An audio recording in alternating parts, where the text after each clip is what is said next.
everyone. My name is Jesse Chason with Lisa Blanchard as the host of Airing Addiction. I share often my journey started on this campus.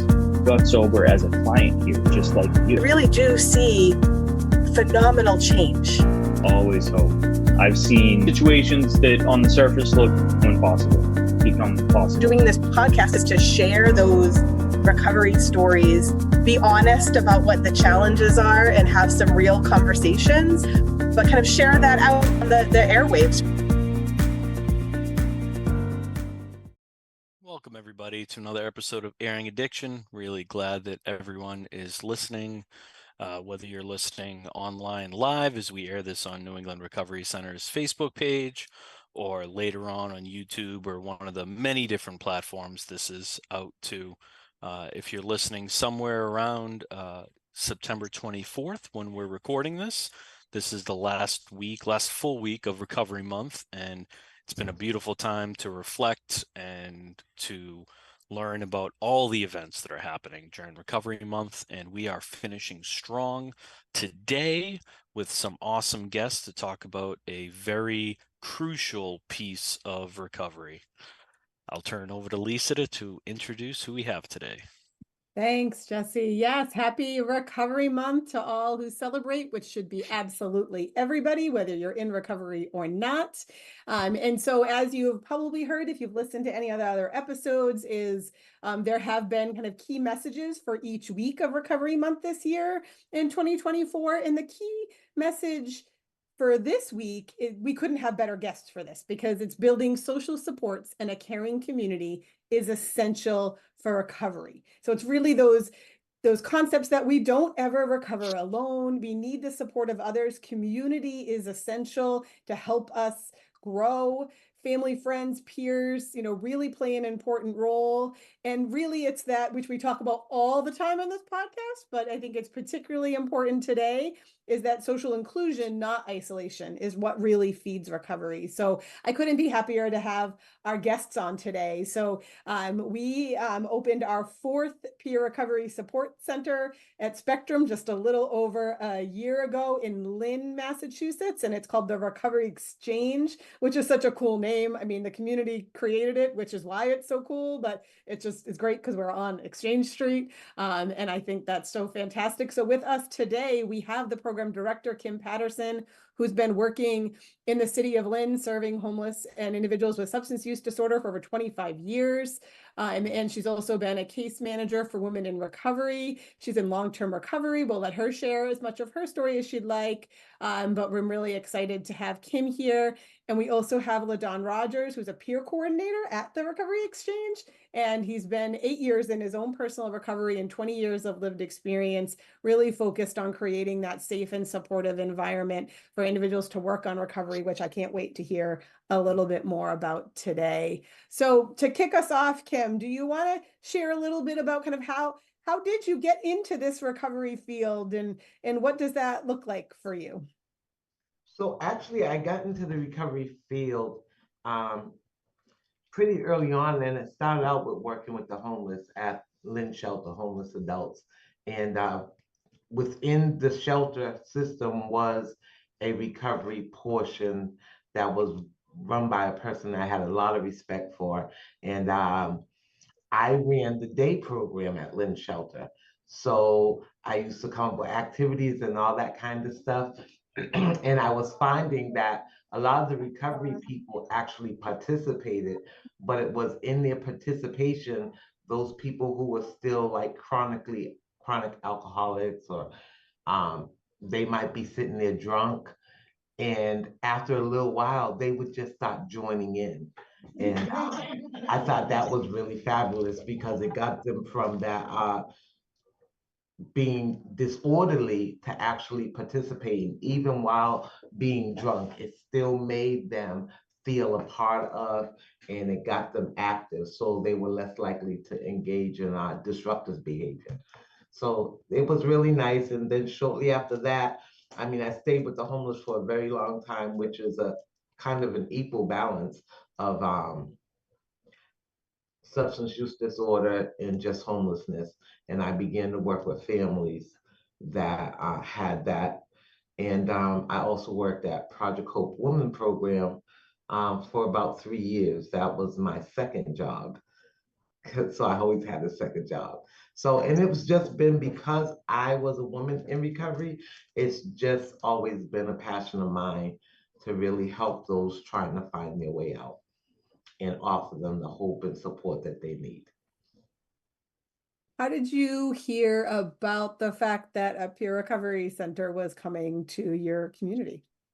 So actually, I was at a recovery event in Rhode Island, and I had known Athena through the recovery process and the fellowship and 12-step fellowship. And we went out to dinner one night, all the girls. And as we were leaving, Athena and someone else that was with her said, "Oh, can we come with you?" So we all ended up at this big round table, and she was right next to me. And we get to talking one-on-one. And I was, she knew the circle of recovery women that I was with. But then she also got to know a little bit more about me living in the city of Lynn and kind of my story through the conversation. And about a couple of weeks later, I get a call from her and say, "Hey, I remember us talking and you're in Lynn, and we're trying to open a peer recovery support." At that time, she wasn't with Spectrum. She was consulting, and they were looking for a location. And she said, "Would you be interested?" And I said, "Sure, that sounds great." And COVID hit, and it never happened. So I forgot all about it. Then I show up at a picnic, a cookout in Worcester with my circle of women, and Athena shows up with her trusty dog, Mosley. And she says, "Remember that what I was talking to you about a few years ago? Well, that guy moved it to another position and I'm taking his position. So now the very first thing I'm going to do is open a center, find a location in Lynn." And um, within 2 weeks, she called me and said the job's posted. So I applied for it. And within 2 weeks, I was changing my position from a program director of the teen living program to coming here. So it happened really quick. And it's probably the best move I've made to me, because this is like the ideal job for me. Well, Awesome. I agree. Mhm.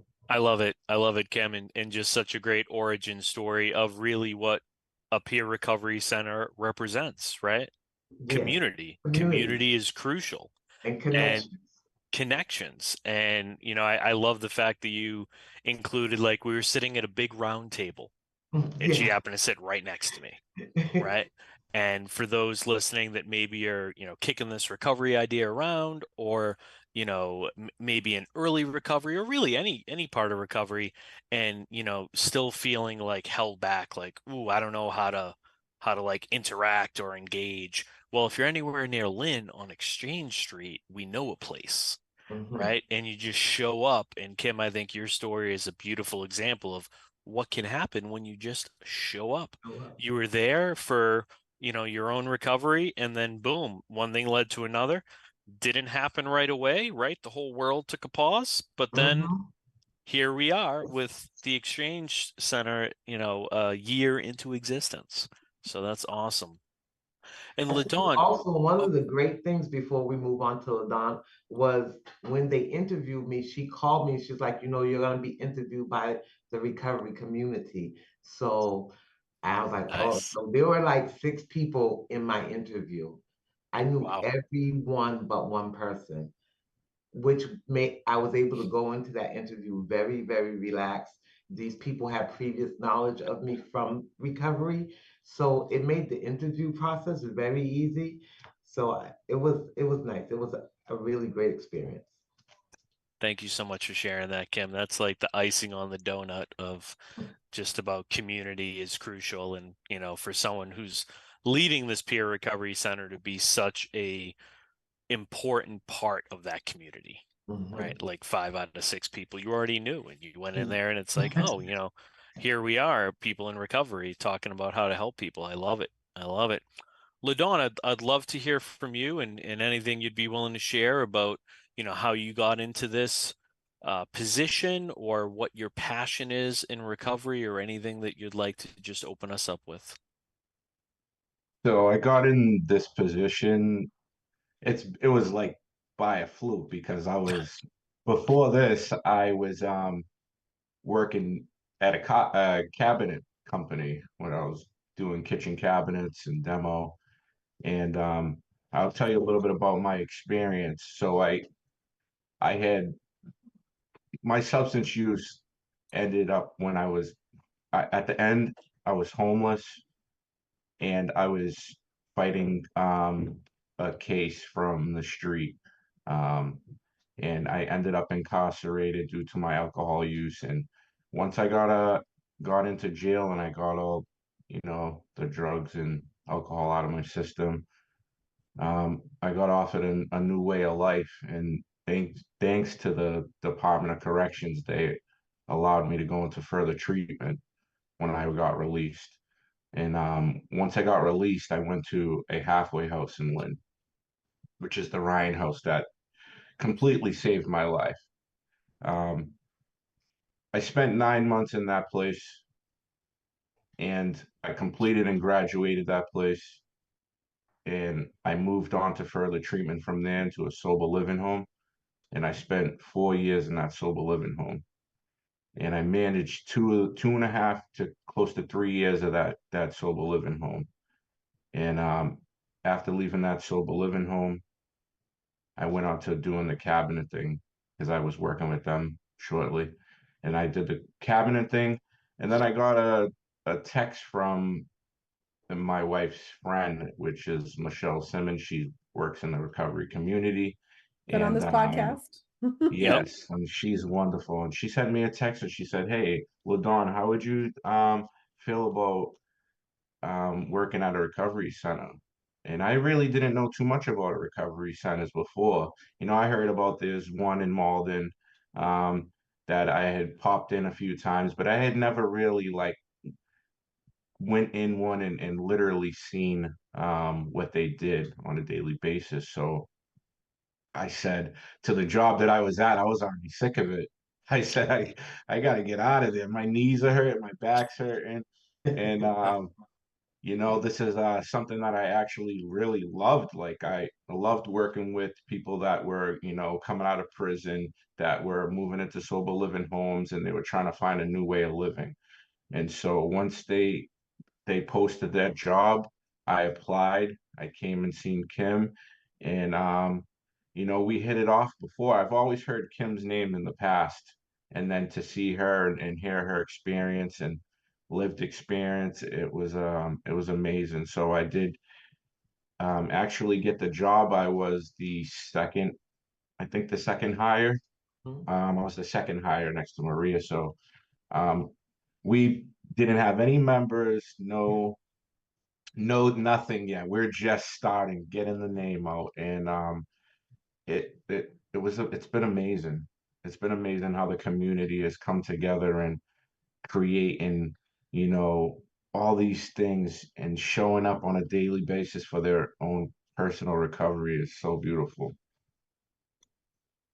And I think, we've had the experience of now opening 5. We just opened one in Southbridge. Saw you last week at the opening, which is fantastic, right? It's that concept that if you build it in the community, then people will come. And I want to touch base on kind of how you wrapped up too, Kim, because I know of this, right? Working closely with Athena, but that concept of having the community do that interview process for the director. It creates that sense of community before construction was even finished, right? Before we have occupancy, there was a community coming together to talk about, what do we want this to look like? What do we want the name to be? Who do we want to be in charge of this program? So that all of that comes directly from the community, right? That participatory process. And I wonder if there's opportunity for, both or either of you to talk a little bit about what that participatory process is in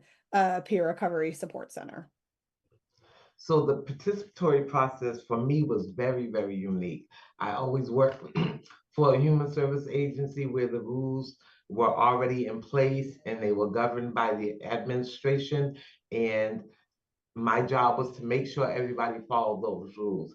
And I need to say, with all honesty, there was always a lot of pushback, particularly when I worked with the teenage mothers who were naturally rebellious, I would say, and they're feeling like they're adults, but we have all these rules in place on how they need to live for the benefit of their children. So there was always a lot of pushback. And the unique thing here is that the members in the community come together, they say what they want, it's voted on. So it's really like a democracy. It's voted on. The most votes gets it. Sometimes we try stuff, it doesn't work out, and we bring it back to the table and rehash and revote on how we can either make it work or maybe what we can put in its place. But the community and the members actually determine how this place is going to run, what types of rules for safety are necessary, or guidelines. I like to call them guidelines for safety of the center itself and the people within it, how those are going to be in place. They decide, okay, this just happened. We didn't really have a rule around that. Well, let's look at this, bring it to the table, and decide what we need to put in place. And as a result, the members are much more cooperative, and oftentimes themselves will step in and say, I'm sorry, you can't do that here, because it's a guideline that they themselves put in place. So they feel very, very vested in the recovery center. And they feel like they're truly a part of, on a level that most people early in recovery never feel quite a part of. And so their choices matter and their voices matter. And I think that's really, really big. And that's what helps to make it successful.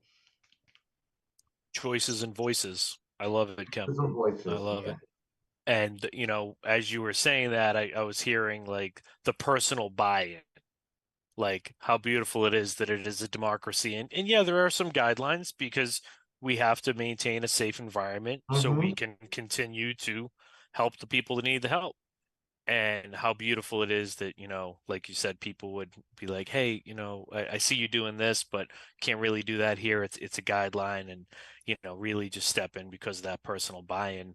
And, as you were sharing, I was reminded Dr. Corey Vilsant was on here earlier this year talking about the research around peer recovery centers and just how influential they are in people's recovery. And I love when she said, it's like the Amazon shopping of recovery, because you walk in and you can get really anything you need there.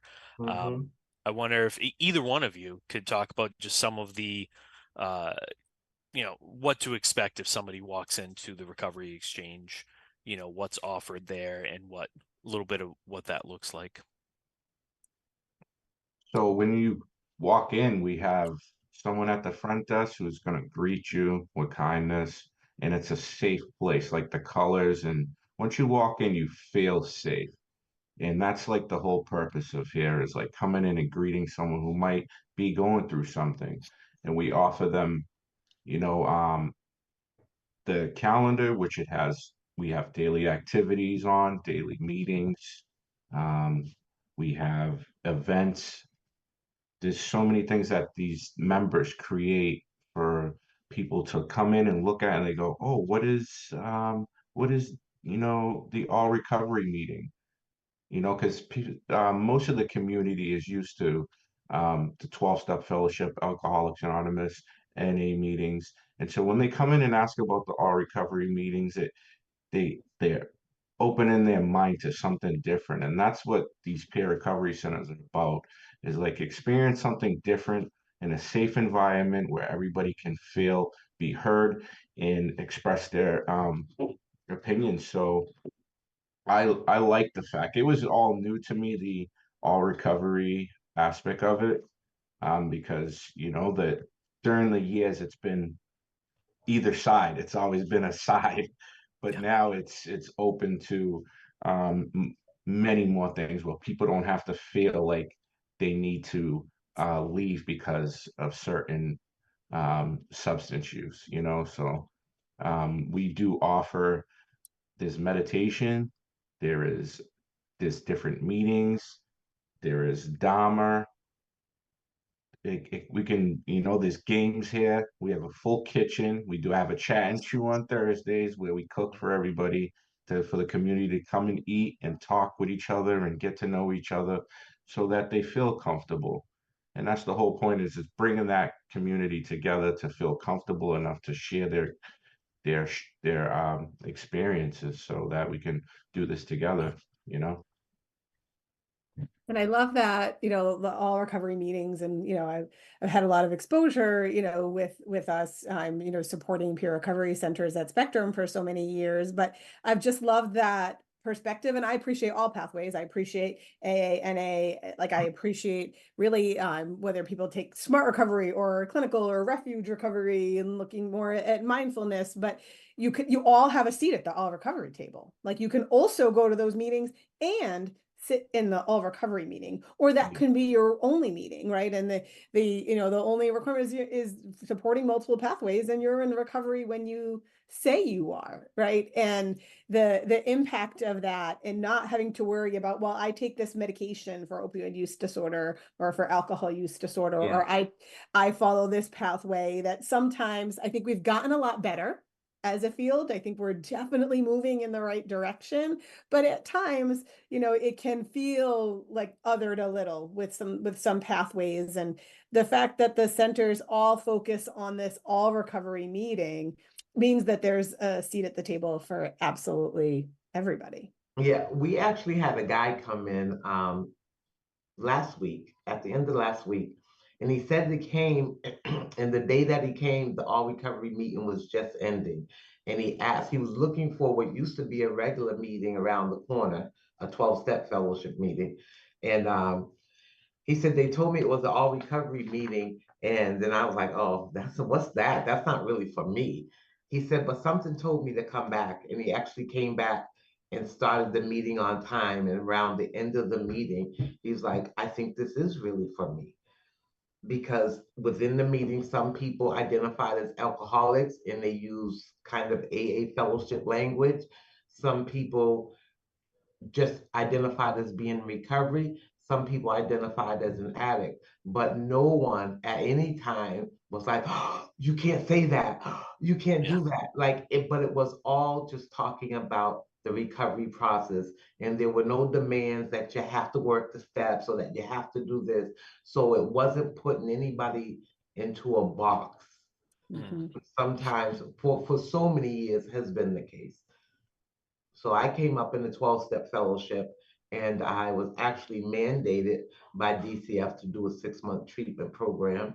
And it was very painful for me and for my kids because I wanted to get clean and into recovery for 2 years before I was able to, because I didn't want to let my kids go. And one of the things that I think is really fabulous about this is that women don't have to go through the trauma of losing their children, and the children don't have to go through the trauma of being separated from their parent.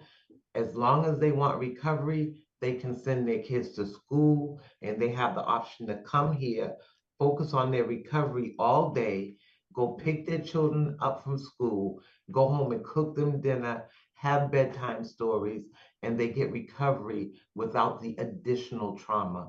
And I always said, if this was available for me, I would have never been separated from my children. And Wow. I would have not had to suffer and active substance use for so long, because I literally held on to the bitter ends. And it wasn't until my children were taken that I was forced to seek recovery, and I had to do it the way I was told. I didn't have a choice in how this recovery was going to happen or manifest in my life. So I think this is a really great, especially for women seeking recovery, because nobody wants to be separated from their children. Yep. And for a long time, that was really the only route. You couldn't just come into a place, get your recovery, and the thing is, it's effective. It's so effective. So we've had people that just walk by at the time of our soft opening They walked in, they looked around, and said, "Oh, what's this about?" And they have been here. One particular member has been here ever since that day. And at the time that he walked in, he was still dibbling and dabbling with drinking, and he has not. So his anniversary is actually consistent with our soft opening. I Yeah. love Wow, that so much. And that's I cool. do want to reflect a little on the women in parenting. And I know that's both your lived experience and some of your work experience. And really, we've come further as a field to recognize that it's not always helpful, right, to remove parents from children. That we do a lot of work, and we've had Dr. Jessica Griffin on, Dr. Zlatina Kostova on this podcast from UMass's Lifeline for Families and Lifeline for Mhm. Kids, really talking about how do we support individuals with substance use that are parents? How do we do that differently? How do we approach this differently so that we can maintain the connection while Mhm. supporting someone in recovery, which is exactly what you're describing, right? All of the things that we know that it's impactful, right, to have a parent with substance use, but if that parent can still be there and read that bedtime story every night, Mhm. that makes a big difference, right? Than being whisked away to some other place, which may not be that much more supportive. We know that system is challenged. Exactly. And Mhm. and then both the parent and the child don't have the opportunity to keep that connection. It's disrupted. And that has an impact on, of course, the parent, but also on the child. And there's another way to do that. And I love that concept that the structure and the support that you can find in the recovery exchange and any peer recovery support center can give you that structure instead of having to kind of go away, right? Like you don't Yes. have to leave your children and go away. You can find recovery in a different way, right? You can build Mhm. your pathway in whatever way makes sense for you. And in some ways that it sounds like that could shorten that course of substance use, right? That guilt and shame and Yes. challenge really does reinforce use patterns for Mm. parents, particularly because of that addiction cycle of shame and stigma. And if we can look at it differently, maybe we can just shorten that course for people. Yes. In the actual removal of children, which I have unfortunately been a part of way too many, particularly working with the homeless, um, is very traumatic to children. I mean, I've seen it happen so many times, and there are times like I'm sitting there with tears in my eyes, wanting to say, just give them a chance. But because the kids are clinging to the cars and they're screaming, and sometimes the mother's screaming, and it's really the whole process is really, really traumatic, as if active substance use isn't traumatic enough, and having your life be out of control. So, yeah. Exactly.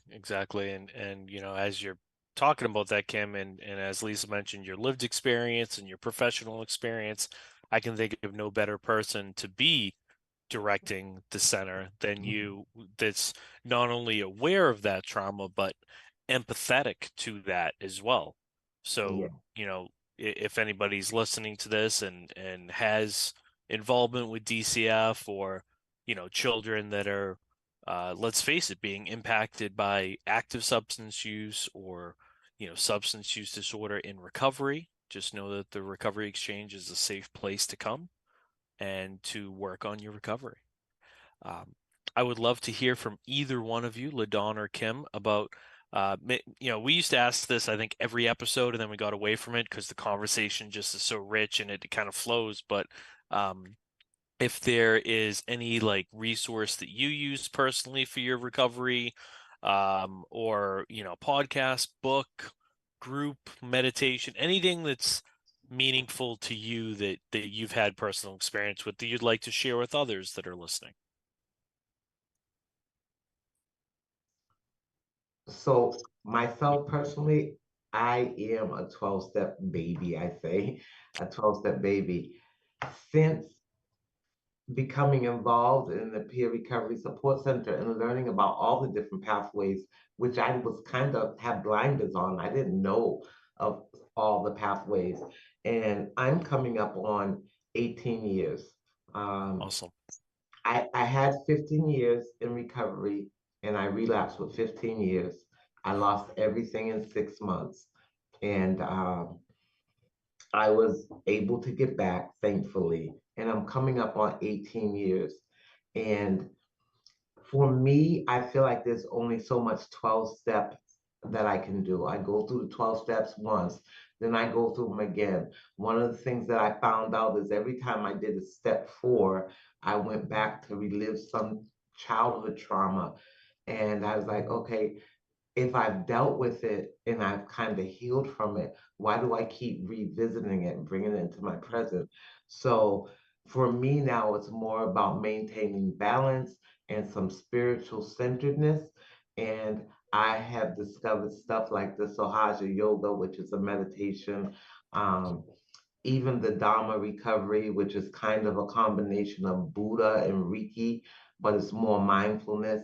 I found those things to be far more helpful. And now I'm beginning to really experience, um, because for the past year, I haven't really, particularly this year, due to health issues, I wasn't able to work out. And the older you get, the more you feel stuff. So I'm really looking to the exercise, um, physical part of taking care of myself. And I know they have the Phoenix program, which I think is phenomenal because everybody, it's a humongous gym. They have rock climbing, they have all kinds of different exercises that you might want to do in a giant building, but all the people there are in recovery. Yeah. So, We just had them on week 1 of Yeah. Recovery Month. I Because am that so was on health, excited. right? So exactly Yeah. what you're describing is how do we look at health differently, and how do we look at movement, right? Mhm. Movement that combines community with movement that's healthy for your body, right? And like that, how do you really kind of have, we talk about all the domains of wellness, right? Like how do you incorporate that? And that's really what I'm hearing you describe as kind of that wellness Yeah, component. that holistic view where you're actually healing all parts. They say we're affected mentally, physically, and spiritually. And, I still do NA because there's part of me that needs that, but I need that spiritual part too. And I definitely, the older I get, recognize how much I need the physical. And when I exercise, I feel good. Yeah. Yeah. Yeah. And also, I think it's just worth noting, Lisa, like you said, the different connections, even between our Recovery Month episodes this year. Kim, you worked heavily with the population unhoused, or should I Mhm. say the unhoused population. And, I'm reminded of our episode this month with SMOC and Open Sky and the Metro West Mhm. Care. Connection, housing correlation, and we talked all about that and all about the importance of focus not just on any housing, but on the correct housing for the person involved, right? And Yeah. how everything sort of comes full circle, where you were just talking about the Phoenix, and I'm smiling outside and inside, like, wow, this is really like, this is really connecting sort of on all levels. Right. So if Yeah. anything, there's no, like you just said, recovery is mental, it's physical, it's emotional, it's spiritual, it's, all the dimensions of wellness. So In fact, I awesome think stuff. we talked about in that Phoenix podcast, what like we're in this podcast brings a lot of connection. We're obviously already connected to you all, but it just makes me happy to have you on. But as we have other organizations on, we end up building connections, and we're going to be really looking for ways to connect with the Phoenix. And I really think the Yeah. peer recovery support centers we talked about in the podcast are a great opportunity. Obviously, you're a little closer to Boston, so you Yeah. can have some direct connection. But even our other peer recovery centers, right, in Central Mass and closer to Metro West, there's an app, right? So like the center could probably support like, hey, did you know there was this app? Hey, could we stream this on the TV at the center? Even if you don't have access to a smartphone that could pull the app up, like you could just show up and we could stream it, right? Like there's all kinds of cool things that, because there are no rules, because there are no requirements other than upholding the participatory process and supporting people in Mhm. recovery, that's like your only rule beyond what the members create. You can do kind of whatever you want, right? And so there's just Yeah. cool opportunity in that. And it offers that exploration as to what works best for you. What's the best fit? So I could try smart recovery, which we've had members do. And it didn't really, they thought it sounded nice. Then they started going, it's like, it's not really my fit. Then they try something else until they actually find what fits for them.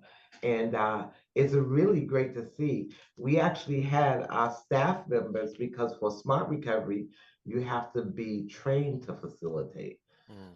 So one of our staff members actually took the training so we could facilitate a smart recovery meeting at the center for those that do like that pathway.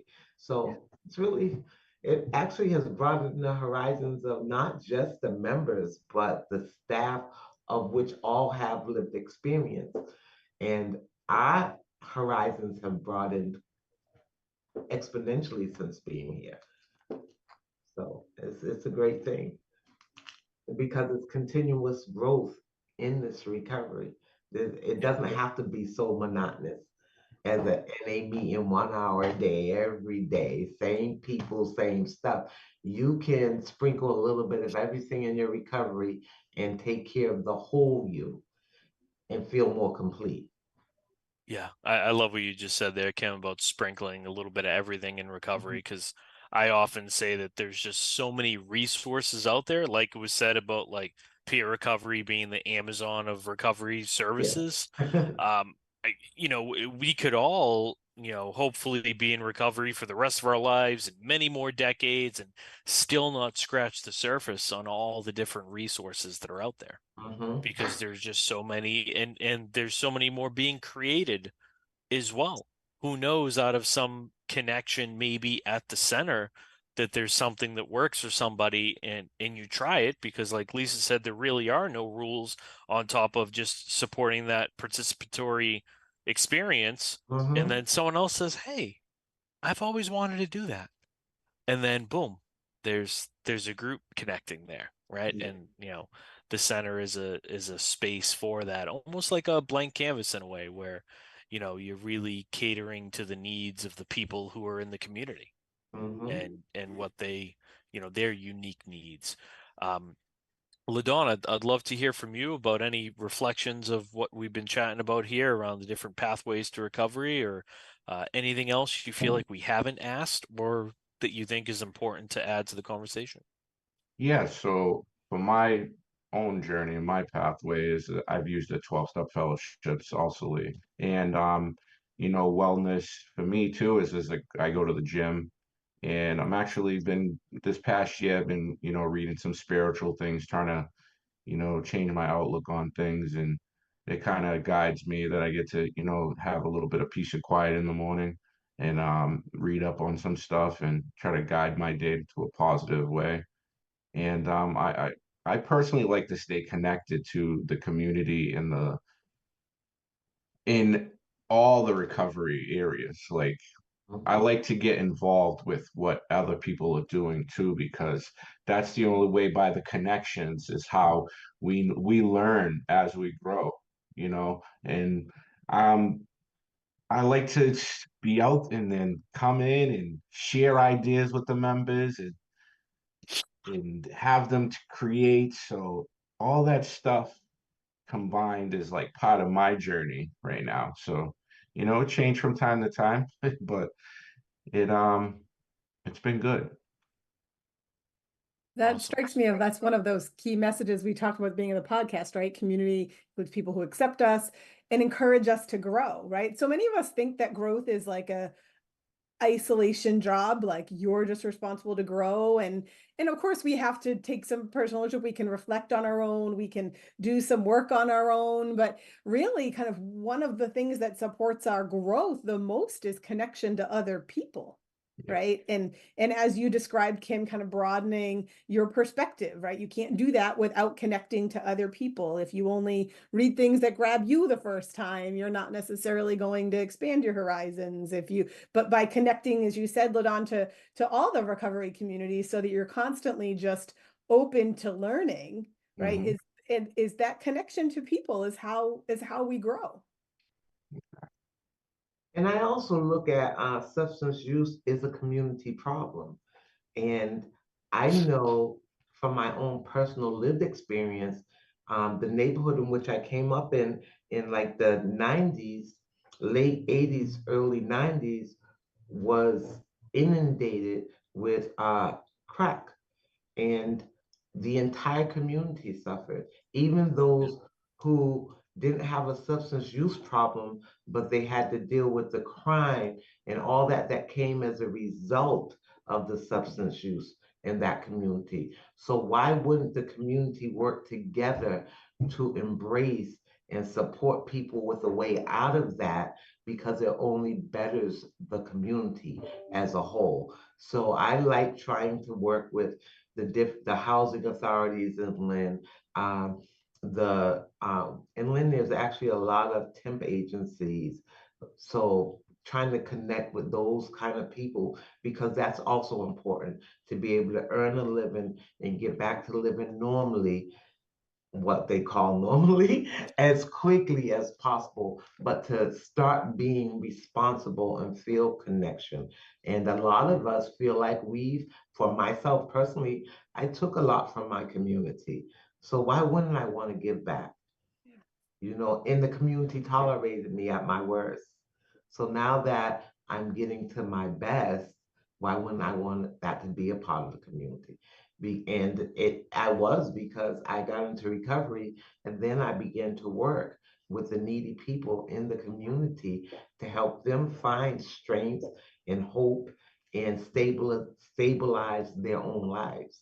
So it's really it's a whole wonderful process for the community as a whole.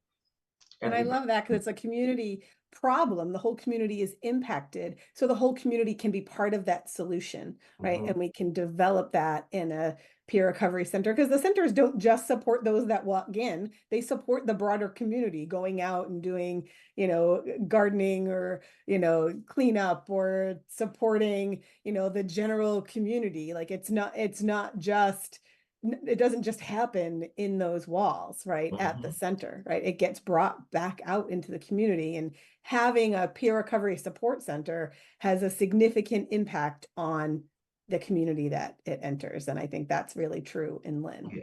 This weekend, we actually got together with a group called Spur here in Lynn. And what Spur does, it started off small, a little church group, and now it's gotten so big that they actually had to get an office building in Marblehead so that they could collect all the stuff that they do. They give out backpacks during the start of school. They do what used to be stockings, now it's the big body pillows for Christmas, and they do Easter baskets.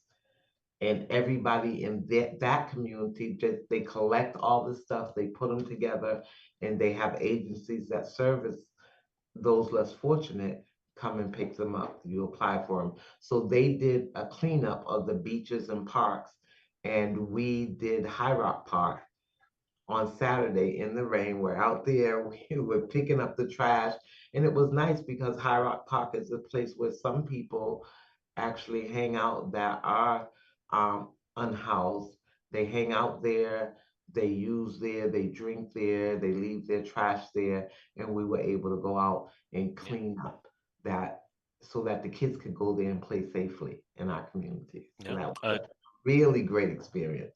A direct impact on the community, what we were just talking about. Yes. Right. On top of all the other benefits of having, a place to go. Because so often, I know from my lived experience, like a lot of days started where, I don't have anywhere to go, whether I was unhoused or whether I was underhoused, I would say, and maybe had a couch to sleep on, but couldn't get there till, 7 o'clock at night, and had all day. And it's like, what do I do? And, the barrier was so low that, I find myself in situations that aren't healthy. Yes. Right. But to have, like you said, a healthy place to go, not only for people in recovery, but for the whole community, so kids can play at a park. That's why the park's there. Right. So what a great example of the community impact you guys have had, and will no doubt continue to have because of these connections.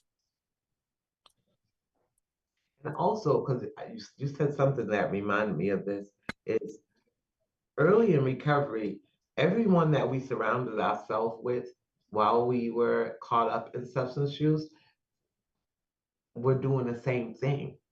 Now we come into recovery, and even if we're housed, because I always had my apartment, but now I'm isolated because I don't have any friends that weren't doing what I was doing. So I got to wait all day for that 1 hour meeting. And then the meeting's over and I have to go back home and be isolated again. And I always said that substance use is very isolating.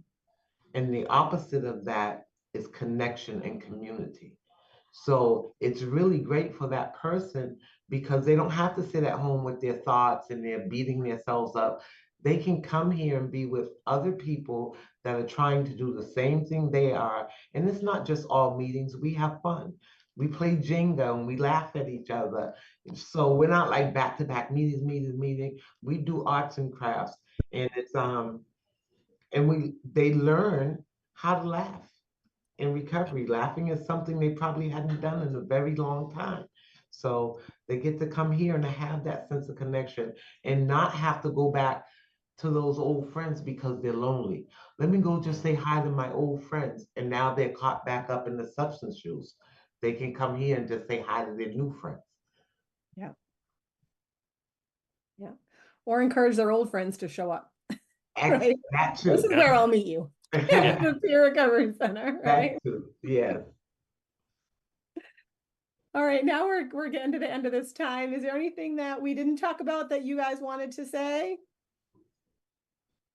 I think we pretty much covered everything. Yeah, such a great opportunity. And if you haven't, whether you're in Lynn, Massachusetts or in the surrounding communities or in any one of either ours or any of the peer recovery support centers, they are a national movement. They are evidence-based now, as you can hear Jesse describe with our episode from Dr. Corey Vilsant. It really is a vital part of really changing the narrative around addiction and substance use in our community. So, go look online, find out where your nearest peer recovery support center is. It's a space not just for those working towards their in recovery, but also for those who are allies to recovery, who are family members of individuals working towards their in recovery. Yep. I mean, any one of us can, and I strongly suggest that you do. If you're listening to this podcast, you have some interest in this field and in the impact of it, either through yourselves or others, and go check out a center for yourself. It's really the best time that you'll have. So I really want to thank you both, Kim and Ladonne. I'm very grateful to have you on our team. I'm very grateful for your center, and this has been a great way to finish Recovery Month. Agreed. Agreed. Thank you both for your time here today and sharing your amazing stories, not only personally, but also what you're doing to help the community. And thank you, everybody that's listening and continuing to support this podcast. Lisa says it all the time, and this is definitely my favorite hour of the week or the month to get to do this and bring this message out to anybody that needs it. So if you're listening and you want to hear more of this, do all that fun stuff, like, subscribe, check it out. We'll be back next month with another great episode. Thanks, everybody. All right. Thanks, everyone.